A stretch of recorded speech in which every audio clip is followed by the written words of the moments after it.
Attendez, voilà, c'est mieux. Donc, bonjour à tous, c'est ici Dinoraptor qui vous parle. Bienvenue dans cette nouvelle review. J'espère que vous allez bien. Comment dire? Les reviews des épisodes 14 et 15 de Giggs vont pas être drôles. Parce que ce sont pour moi les pires épisodes de. Ce sont presque les pires épisodes en comptant les épisodes 5 et 6 à qui j'ai mis 11 sur 20. Ils font partie à mes yeux des pires épisodes parce que oui, Yu-Gi-Oh! GX est ma génération préférée, mais les épisodes ne sont pas parfaits. Alors j'espère que les prochains épisodes que je ferai en review d'ici jeudi ne seront pas mauvaises parce que ce serait complètement bidon, on va pas se mentir. Donc voilà. Voilà. On va commencer par l'épisode 14. Moi, personnellement, cet épisode 14, je lui mets 9 sur 20. Et à l'épisode 15 aussi, parce que pour moi, c'est ennuyeux, ça n'apporte rien. C'est sans doute, je pense, des épisodes un petit peu filler dans Yu-Gi-Oh! GX, parce que après, j'ai peut-être tort, hein, je prétends pas avoir raison dans cette vidéo, sachez-le. Mais là, je dois avouer que je comprends pas l'intérêt de l'épisode 14 parce que c'est juste un club de recherche occulte dans la Duel Academy. Il ressuscite de manière complètement débile. Il ressuscite de manière complètement débile un esprit de duel qui est pas là pour rigoler. Ils sont à deux doigts de tout perdre, donc je comprends pas. J'ai pas compris clairement l'intérêt. Pour être tout à fait honnête, j'ai pas compris l'intérêt de cet épisode, donc 9 sur 20. Et en plus, le duel ennuyeux au possible. Franchement, avec Ectoplasma, Jinzo devait gagner 100 fois.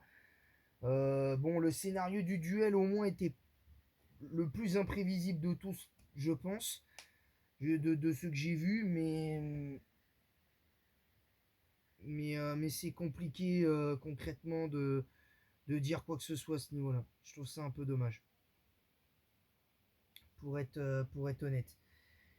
Et à la fin, bon, ils finissent par gagner. Jaden finit par remporter son duel sur un énième coup de chance, évidemment. Et bah voilà, mais seulement. C'est dommage parce que du coup, on s'attendait à mieux quand même. Enfin, moi, je m'attendais à mieux surtout. Donc, clairement, épisode 14 décevant. D'ailleurs, ce sera dans le titre.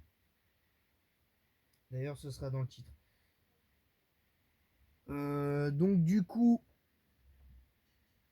Bon, après, il y a quand même un truc qui rehausse un petit peu. Je vais mettre 10. Parce que, quand même, le retour de Jinzo fait plaisir à voir quand même. Mais c'est à peu près tout. Ça s'arrête là. L'épisode 15 maintenant. Alors là.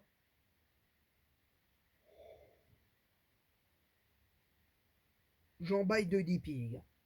J'en baille de dépit. Tant pour moi, c'est le pire. Pour moi, c'est peut-être le pire épisode de tout Yu-Gi-Oh! GX. Ce serait peut-être le seul comme ça, en tout cas, j'espère. Parce que cet épisode reflète clairement le mauvais, pas tout à fait mauvais démarrage, mais ça résulte bien du truc. Là, par contre, on repart dans un duel au scénario plus que prévisible, enfin un duel, un scénario de duel plus que prévisible. Autant l'épisode d'avant, on pouvait se dire ouais, Jaden avait, on sait pas s'il allait, on savait pas d'office qu'il allait gagner parce que venez pas me dire que dans l'épisode 14, Jaden est sur Iba Jinzo.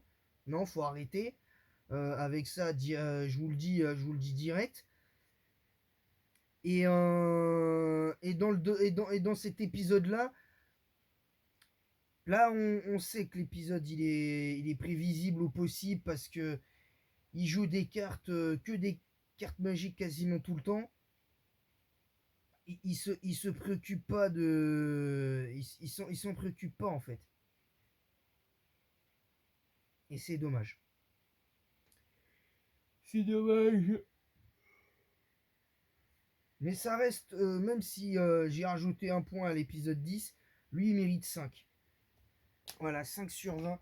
Parce que cet épisode-là, sans déconner, se battre en duel juste pour une histoire de petit ami, là va falloir quand même qu'on. On va.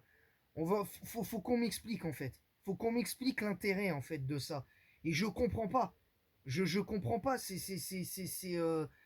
pas logique en fait. L'autre il livre un duel contre Jaden tout en sachant qu'il y a de grandes chances qu'il perde. Il se moque de lui, il fait des erreurs complètement bêtes. Il sait très bien qu'à partir du moment où il activera égalité, ça va avantager Jaden. Il doit le savoir au fond de lui. Et l'erreur aussi qu'il a commise, c'est que quand il joue la fameuse carte, dont j'ai oublié le nom, qui permet à Jaden de piocher une carte de son deck, ben, résultat, il pioche la seule carte qui pouvait lui le faire gagner, et c'est à partir de là, boum. Voilà, comme ça c'est dit, et je trouve ça débile en fait. Cet épisode-là, 15, est débile. Mais vraiment débile. Alors les deux prochains épisodes seront les épisodes 16 et 17. Donc on aura pour jeudi au vendredi, on essaiera de faire comme on peut. Mais mais voilà, franchement décevant. Vraiment décevant. Voilà, donc c'est tout pour cette double review. J'espère qu'elle vous aura plu. J'ai essayé de ne pas spoiler, mais j'ai essayé de ne pas spoiler. J'espère avoir été clair parce que le scénario du duel, des deux duels, sont pas oufissimes, mais quand même. L'épisode 15 pour moi n'apporte rien. Pour moi, il est honteux limite cet épisode. Mais je vais mettre ennuyeux quand même parce que pour moi, je me suis ennuyé devant ces deux épisodes. Je vais même vous dire, je me suis tellement ennuyé, j'ai failli m'endormir devant. Sur les deux épisodes. J'ai failli m'endormir. Voilà. Donc sur ce, je vais vous laisser. Je vous dis donc à très bientôt pour de nouvelles vidéos. Je rappelle, demain, il n'y aura pas de review sur GX parce qu'on fera Call Lyoko saison épisode 1 et 2 de la saison 1. On fera 2 épisodes par semaine. Et aussi parce qu'il y a le live Pokémon Heart Gold demain pour le premier épisode du post-game. Je précise bien évidemment que le Pokémon, pour la parenthèse, Pokémon Electrus a été remplacé, non pas parce qu'il a perdu, mais parce que d'ailleurs je l'ai dit après la victoire à la Ligue, c'est que Electrus sera remplacé, est remplacé pour la simple et bonne raison que là, l'Arc Kanto, c'est pas, malheureusement, c'est pas pour lui. L'Arc Kanto, c'est pas pour lui parce que, à part l'arène de type eau, il ne peut strictement rien faire. Voilà, il ne peut strictement rien faire. La plupart des arènes écrasent Electrus. Et malheureusement, c'est comme ça et je peux pas mieux dire que ce que j'ai dit. Voilà, tout simplement. Donc voilà, c'est tout pour cette vidéo. N'hésitez pas à vous abonner en masse si ce n'est pas déjà fait. On est à 59 abonnés des 300. Activez la cloche, etc., etc. pour recevoir toutes les notifications, bien évidemment. N'hésitez pas, évidemment. Aussi, partagez le lien de ma chaîne YouTube sur YouTube même, Twitch, Kik, TikTok et Instagram. Mettez un pouce bleu et un commentaire pour le référencement de cette vidéo en disant en quoi vous êtes d'accord, pas d'accord avec ce que j'ai dit. Je n'ai pas spoil parce que De ça sert à rien. Et c'est contre-productif. Donc voilà, donc c'est tout pour cette review. Il n'y aura sûrement pas d'autres vidéos aujourd'hui. Je vous dis à très bientôt pour de nouvelles aventures. À bientôt les amis. Et que la passion de Yu-Gi-Oh! Et du vous guide et du Yu-Gi-Oh! TCG compétitif. Et en attendant la prochaine, c'était Dinoraptor pour de nouvelles aventures. À bientôt.